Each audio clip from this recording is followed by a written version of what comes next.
오늘은 가정을 새롭게라는 제목으로 말씀을 나누도록 하겠습니다. 독립운동가 이시영 가문에 대한 이야기는 우리의 가슴을 울리고 참 숙연하게 합니다. 제가 읽은 글들을 간단히 요약하면 이렇습니다. 1910년 한일 합방이 되자 그해 12월 30일 새벽, 이시영의 6형제와 가족 59명은 모든 재산을 팔아 만주로 향합니다. 오로지 대한민국의 독립을 위해서 그 선택을 한 것입니다. 그런데 그 재산이 수천억 원, 많게는 2조 원이 넘는 규모였다고 합니다. 서간도에 신흥무관학교를 세우고 폐교될 때까지 3,500명의 독립운동가를 길러냈습니다. 독립운동의 모태나 마찬가지였습니다. 또 조선인 자녀들의 유경사업을 담당하는 여러 학교 건립과 운영에 가지고 온 재산 대부분을 쏟아부었습니다. 그 많은 재산은 이렇게 독립운동 자금으로 깨진 독에 물 붓듯이 빠져나갔습니다. 먹을 거리가 없는 상황까지 갔습니다. 굶어 죽는 예도 많았습니다. 많은 가족들이 독립운동에 투신하다 목숨을 잃었습니다. 이 가문의 독립운동가 그 삶들은 구구절절입니다. 독립되고서 6형제 중 살아서 돌아온 분은 이시영 한 분밖에 없습니다. 이분이 대한민국의 초대 부통령이 됩니다. 이승만 대통령이 옛 토지 일부나마 되찾아주겠다고 했을 때 이시영은 딱 잘라 대답합니다. 내 재산을 찾으려고 독립운동한 게 아니요 하면서 이렇게 단호하게 거절했습니다. 한 가정의 영향력에 대해서 깊이 생각하게 되었습니다. 한 가정이 무슨 삶의 방식, 무슨 가치관을 가졌길래 이러한 삶을 살게 되었는가 질문하게 합니다. 그래서 오늘은 가정에 대해 살펴보도록 하겠습니다. 하나님께서는 자기 형상 곧 하나님의 형상대로 사람을 창조하시되 남자와 여자를 창조하셨습니다. 그리고 이들에게 복을 주시며 생육하고 번성하여 땅에 충만하라 명령하셨습니다. 가정을 세우시고 이 가정을 통해 인류가 온 땅에 퍼져나가기를 원하신 것입니다. 온 땅에 퍼져나가되 이 가정들이 어떤 가정이냐? 하나님의 통치를 인정하는 가정, 하나님의 왕되심, 하나님의 주인되심을 인정하는 가정으로 온 땅에 퍼져나가기를 원하셨습니다. 하나님 나라가 이렇게 확장되길 원하신 것입니다. 그리고 각 가정이 하나님의 통치를 인정하고 순종할 때 가정의 사명, 가정의 목적을 실현하게 하셨습니다. 건강한 가정, 행복한 가정이 되도록 하셨습니다. 아담과 하와가 하나님의 통치를 인정할 때 모든 가능성을 가진 가정이었고 행복했습니다. 그런데 첫 가정 아담과 하와가 교만하여 하나님의 통치를 거부해 버렸습니다. 가정을 세우신 목적이 틀어져 버렸습니다. 가정의 행복, 가정의 건강성이 깨어져 버렸습니다. 이런 상황 가운데 각 가정이 생육, 번성해 나갔습니다. 하나님의 통치를 거부한 가운데 확장되어 버린 것입니다. 가정은 사회의 가장 작은 단위입니다. 가정이 모여 사회를 이루고 민족을 또 나라를 이룹니다. 번성해 나가는 민족, 모든 나라가 하나님의 통치, 하나님의 왕 되심, 주인 되심을 거부했습니다. 이런 와중에 하나님께서는 아브라함을 택하시고 아브라함 가정을 통해 하나님의 통치가 실현되길 원하셨습니다. 하나의 실오락이 한 줄기 빛과 같았습니다. 모든 민족, 모든 나라 가운데 수많은 가정이 있습니다. 그런데 그 모든 가정들이 하나님의 통치를 인정하지 않았습니다. 오직 아브라함의 가정만 하나님의 통치, 하나님의 왕 되심, 주인 되심을 인정합니다. 그리고 그 자녀들 이삭, 야곱이 그렇게 했습니다. 그리고 그 후손들이 하나님의 약속대로 200만 규모의 하나의 민족을 형성했습니다. 바로 이스라엘입니다. 하나님께서는 이 이스라엘 민족에게 직접 찾아오셔서 언약을 맺습니다. 그 내용은 이렇습니다. 하나님께서 이스라엘 전체에게 살아계심을 보이시고 나는 너희의 하나님이 되겠다. 너희는 내 백성이다 선포하시고 하나님께서 이스라엘을 보장하기로 약속하셨습니다. 그리고 이스라엘은 하나님의 통치권을 인정하고 순종하는 그런 약속이었습니다. 이렇게 이스라엘은 땅의 모든 민족 가운데 택함을 받아 하나님을 통치자로 인정하는 민족이 되었습니다. 그러나 얼마 지나지 않아 이스라엘이 하나님과 맺은 언약을 깨뜨려 버렸습니다. 이들은 하나님의 백성 되기를 거부해 버린 것입니다. 왕의 가정이, 제사장의 가정이, 선지자의 가정이, 지도자의 가정이 하나님을 왕으로 인정하지 않았습니다. 그리고 백성들의 각 가정이 하나님을 왕으로 인정하지 않았습니다. 이것이 이스라엘이 범죄한 한 모습입니다.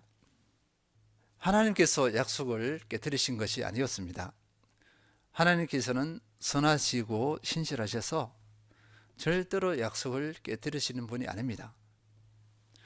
이런 상황 가운데 하나님께서는 한 가정을 택하셔서 이스라엘의 그 범죄, 이스라엘 가정의 범죄를 보여주고자 하셨습니다. 오늘 본문이 그 예입니다. 본문 배경은 이렇습니다. 하나님께서 예레미야를 부르셨습니다. 그리고 말씀하셨습니다. 레갑 사람들의 집, 레갑 가문에 가서 그 사람들을 성전에 데려다가 포도주를 마시게 하라. 예레미야는 그대로 순종하여 레갑 사람들을 성전에 데리고 옵니다. 그리고 그들 앞에 술잔을 펼쳐두고 포도주를 가득 따라서 마시라고 명령합니다. 이때 레갑 가문 사람들은 전혀 의외의 반응을 합니다. 우리는 포도주를 마시지 않겠다. 단호하게 거부합니다. 포도주를 마시는 것이 무슨 대수에서 그런가 이렇게 생각할 수 있습니다. 그런데 그 이유는 이렇습니다. 오늘 본문 예레미야 35장 6절 그들이 이르되 우리는 포도주를 마시지 아니하겠노라. 레갑의 아들 우리 손조 요나답이 우리에게 명령하여 이르기를 너희와 너희 자손은 영원히 포도주를 마시지 말며. 손조 레갑의 아들 요나답이 후손들에게 명한 내용입니다. 요나답은 북이스라엘 예후 시대의 사람입니다. 예후는 모반하여 왕이 될 때 요나답은 예후와 함께 바알 종교, 바알 우상을 척결한 중심 인물입니다. 하나님을 통치자, 왕으로 인정한 인물입니다. 요나답은 바알 종교를 척결하는 가운데 바알 종교의 실체를 구체적으로 보게 되었습니다. 이스라엘 민족이 바알 종교로 인해 얼마나 타락했는지를 보게 되었습니다. 그래서 자녀들에게 영원히 포도주를 마시지 말라 명한 것입니다. 요나답은 이외에 몇 가지를 더 추가해서 후손들에게 명령합니다. 예레미야 35장 7절, 너희가 집도 짓지 말며 파종도 하지 말며 포도원을 소유하지도 말고 너희는 평생 동안 장막에 살아라. 그리하면 너희가 머물러 사는 땅에서 너희 생명이 길리라 하였으므로. 첫째, 영원히 포도주를 마시지 말라. 둘째, 집도 짓지 말라.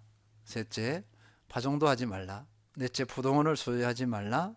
다섯째, 평생 동안 장막에 살아라. 이것을 우리 시대로 말하면 가문입니다. 또는 가정의 비전이라 말할 수 있습니다. 이 내용을 종합해 보면 하나님의 통치에 거하고자 하는 격한 몸부림임을 알 수 있습니다. 요나단 자신과 그 후손이 하나님의 통치에 거하고자 하는 격한 몸부림, 그 몸부림입니다. 먼저 포도주를 마시지 않겠다는 것은 방종하지 않겠다는 것입니다. 바알 종교에 또 바알 우상의 술과 음란한 것을 봤기 때문입니다. 얼마나 사람을 타락하게 하는지 보았기 때문입니다. 다음으로 집을 짓지 말고 파종을 하지 말라. 집을 짓고 파종하는 것은 한 곳에 정착하여 안정적으로 생활하며 재산을 축적하는 것을 말합니다. 재산이 생기니까 땅을 살 것입니다. 그래서 포도원을 소유하지 말라 명령했습니다. 다른 말로 말하면 이 땅의 풍요를 추구하지 말라는 것입니다. 바알 종교가 풍요를 추구하는 종교입니다. 이스라엘 백성들은요, 하나님을 버리고 풍요를 위해서 바알 우상을 쫓았습니다. 하나님의 통치, 하나님의 왕되심, 주인되심을 거부한 것입니다. 무엇을 위해서요? 풍요입니다. 풍요. 결과는 하나님과의 분리요, 하나님의 보호에서 멀어지고 멸망의 길을 걷게 되었습니다. 요나답은 이것을 본 것입니다. 후손들이 풍요에 미혹되어 하나님을 통치자로, 왕으로, 주인으로 인정하지 않을까 경계한 것입니다. 세상을 사랑하지 말고 하늘의 소망을 두고 살아라. 하나님만 의지하고 살라고 명령한 것입니다. 마지막에 평생 동안 장막에 살아라 이렇게 명령했습니다. 장막은요, 유목생활입니다. 이 유목생활에서 얼마나 부를 축적할 수 있겠습니까? 유목생활은 양들이 풀을 다 뜯으면 이동해야 합니다. 나그네의 삶입니다. 하늘의 소망을 두고 나그네로 살라는 그 명령입니다. 이 모든 것들을 지키기 쉽지 않습니다. 얼마나 불편한 삶일까요? 이 사람들이 능력이 없습니까? 능력이 있습니다. 얼마든지 부를 축적할 수 있습니다.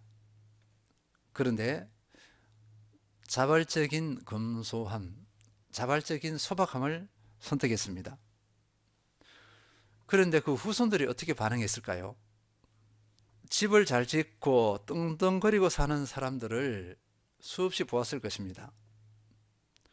부럽지 않았겠습니까? 자녀들이 항변하지 않았을까요?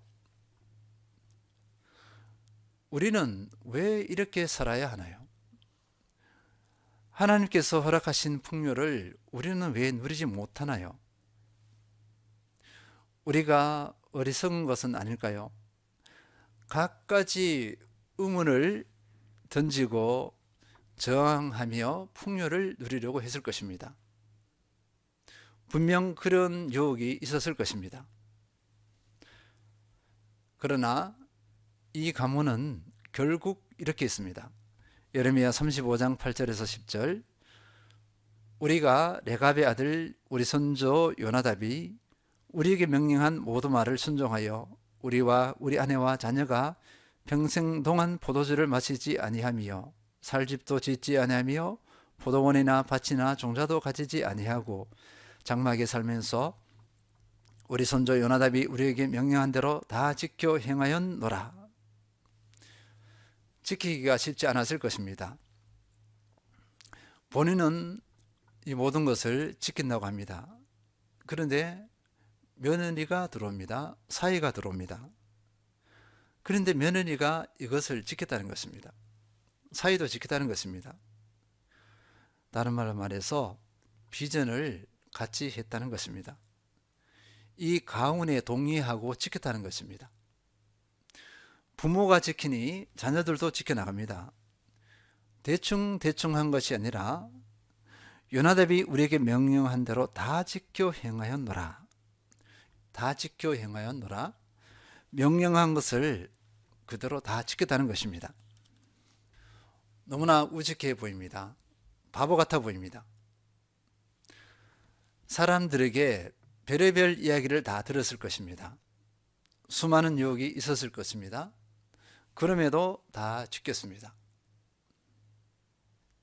그런데 이 지킴이 한 대, 두 대, 자녀 대, 손주 대가 그렇게 한 것이 아니었습니다. 거의 250년 이상을 그렇게 해왔습니다. 수백 년입니다. 지금도 그 원칙을 깨트리지 않고 지키고 있습니다. 이것을 누가 봤습니까? 누가 관심을 가지고 있습니까? 아무도 모르고 아무도 관심을 가지지 않습니다. 그런데 하나님께서 관심을 가지고 지켜보셨습니다. 하나님께서 다 아셨습니다. 그래서 하나님께서 예레미야를 불러서 이 레갑 족속에게 가라고 했습니다. 왜? 이 사람들이 어떻게 사는지를 아느냐?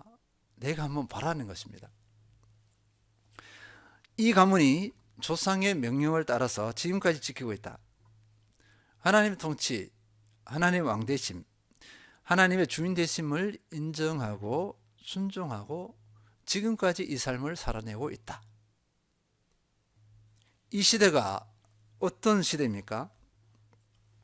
왕으로부터 종교 지도자, 모든 백성들까지 타락해 가고 있는 시대입니다. 하나님을 버립니다. 말씀에 불순종합니다. 불법이 난무하고 세상을 사랑하고 세상 쾌락에 빠져 있는 시대입니다. 그런데 이 가문은 세상이 어떠하든지 거기에 휩쓸리지 않았습니다. 시대가 부패하고 타락해도 거기에 휩쓸리지 않았습니다. 시대에 좌우되지 않았다는 것입니다. 하나님의 왕되심을 온전히 인정합니다. 하나님의 주인 되심을 온전히 인정했습니다. 이 가문이 시대의 모델, 시대를 일구는 모델이 되었습니다. 하나님이 쓰시는 온전한 도구가 되었습니다. 하나님께서는 이 가문을 들어서 세상을 책망했습니다. 그 시대를 책망했습니다. 이렇게 한 이 가문에 대해서 하나님께서는 이렇게 선포하셨습니다. 예레미야 35장 19절, 그러므로 만군의 여호와 이스라엘의 하나님께서 이와 같이 말씀하시니라. 레갑의 아들 요나답에게서 내 앞에 설 사람이 영원히 끊어지지 아니하리라 하시니라. 하나님께서는 하나님의 이름을 걸고 영예를 걸고 이 가문을 축복하셨습니다. 내 앞에 설 사람이 영원히 끊어지지 아니하리라. 하나님과의 관계가 영원히 깨어지지 않는 가문이 되게 하겠다. 이 가문을 내가 보장하겠다. 이 가문을 내가 지키겠다. 이렇게 약속하신 것입니다. 우리 가문은 어떤 가정인가, 어떤 가문인가 깊이 돌아볼 필요가 있습니다. 초대교회 시대에 한 가정이 있습니다. 사도행전 10장 1절에서 2절, 가이사라에 고넬료라 하는 사람이 있으니 이달리아 부대라 하는 군대의 백부장이라. 그가 경건하여 온 지방과 더불어 하나님을 경외하며 백성을 많이 구제하고 하나님께 항상 기도하다니. 고넬료는 로마 군대 백부장인 장교입니다. 로마 사람입니다. 이스라엘 사람이 아닙니다. 그런데 이 사람이 하나님을 믿습니다. 이 사람의 특징은 경건입니다. 온 지방과 더불어 하나님을 경외합니다. 하나님의 통치를 인정하는 삶을 살고자 합니다. 자녀들도 당연히 하나님을 경외하고 있습니다. 또 백성을 많이 구제합니다. 사랑과 섬김의 삶을 살아가고 있습니다. 하나님께 항상 기도합니다. 하나님과의 관계가 아주 견고합니다. 아직 예수님을 잘 모르나 하나님의 통치를 온전히 인정하는 가정입니다. 그러나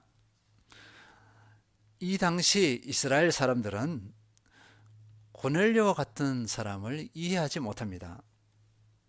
이스라엘 사람들은 하나님은 오직 우리 하나님이라고 했습니다. 이방인의 하나님이 아니라고 했습니다. 그런데 이방인인 고넬료가 하나님을 신실하게 믿습니다. 이스라엘 사람보다 더 신실하게 믿습니다. 하나님을 통치자로 온전히 믿고 따르고 있습니다. 고넬료는 자기 혼자만이 아니라 온 가정이 그렇게 믿고 따릅니다. 사람들은 주목하지 않습니다. 그런데 하나님께서 눈여겨 보셨습니다. 얼마나 기뻐하셨겠습니까? 베드로에게 명령합니다. 사람들이 오면 그 사람들을 따라가라. 베드로가 고넬료의 집에 도착해서 너무나 놀랐습니다. 고넬료 자기 가족만이 아니라 그의 친척과 친구들까지 다 불러 모아서 베드로를 기다리고 있었습니다. 말씀을 듣겠다는 것입니다. 너무나 간절해 보입니다. 사도행전 10장 24절, 이튿날 가이사랴에 들어가니 고넬료가 그의 친척과 가까운 친구들을 모아 기다리더니. 이들 앞에 베드로가 한 것은 간단합니다. 예수 그리스도가 누구신가? 예수 그리스도께서 죽으시고 부활하셨다는 십자가 복음, 그것만 전했습니다. 그리고 마지막으로 이 말을 합니다. 사도행전 10장 43절, 그에 대하여 모든 선지자도 증언하되 그를 믿는 사람들이 다 그의 이름을 힘입어 죄사함을 받는다 하였느니라. 이때 놀라운 일이 일어났습니다.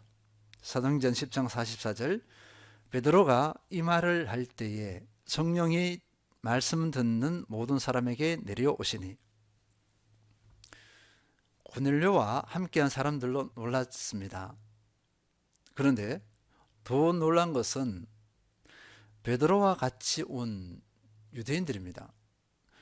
베드로도 놀랐고 베드로와 함께 온 유대인들도 더 놀랐습니다. 이방인들에게도 성령이 임하다니 하면서 이렇게 놀란 것입니다.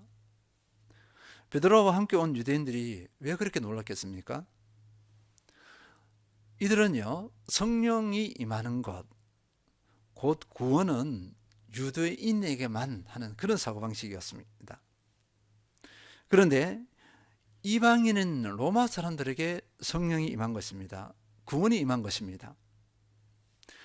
이 사실을 알게 된 유대인 중심의 예루살렘 교회에서는 난리가 났습니다. 어떻게 이런 일이? 베드로를 책망까지 했습니다. 왜 거기 가서 그런 일을 하느냐? 베드로를 책망까지 했습니다. 결국 이 사건을 계기로 유대인만이라는 편견이 깨지게 되었습니다. 하나님의 구원 계획에 눈을 뜨게 된 것입니다. 하나님의 통치에 대해서 눈을 뜨게 된 것입니다. 모든 이방 사람입니다. 온 세계 만민입니다. 이것이 하나님의 뜻과 계획입니다. 이 도구로 쓰임받은 이가 바로 고넬료와 고넬료의 가정이었습니다. 하나님의 통치를 온전히 인정하고 순종했을 때의 위력입니다.